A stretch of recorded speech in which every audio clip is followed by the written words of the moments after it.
বা জান্নাতীদের মধ্যে এই উম্মতের মানুষের সংখ্যা বেশি হবে, তবুও নবী সাল্লাল্লাহু আলাইহি ওয়াসাল্লাম বলেছেন যে আমার উম্মত 73টা দলে ভাগ হয়ে যাবে।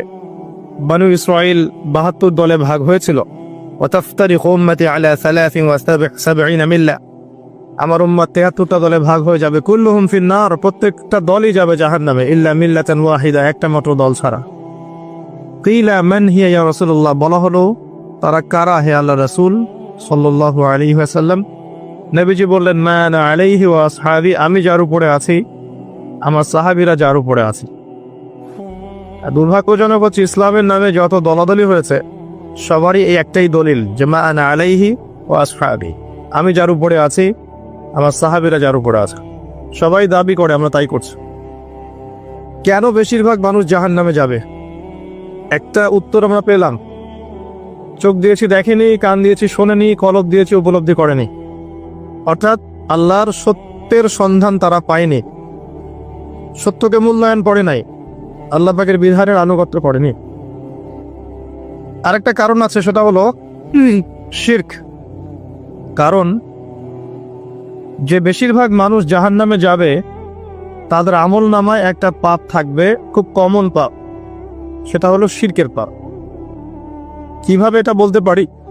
এভাবে পারি যে আল্লাহ পাক সূরা নিসার মধ্যে বলেছেন ইন্নাল্লাহা লা ইয়াগফিরু আন ইউশরাকা বিহি ওয়া ইয়াগফিরু মা দুনা যালিকা লিমান ইয়াশা।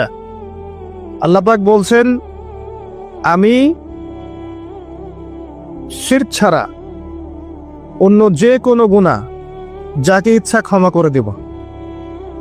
আল্লাহ পাক বলছেন আমি, আল্লাহ পাক শিরকের গুনাহ মাফ করেন না, অন্য যে কোনো গুনাহ যাকে ইচ্ছা আল্লাহ পাক মাফ করে দিবেন ইনশাআল্লাহ।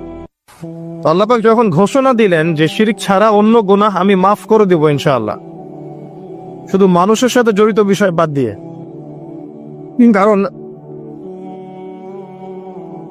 মানুষের সাথে জড়িত বিষয় আল্লাহ রাব্বুল আলামিনের কাছে ক্ষমা চেয়ে লাভ হচ্ছে না।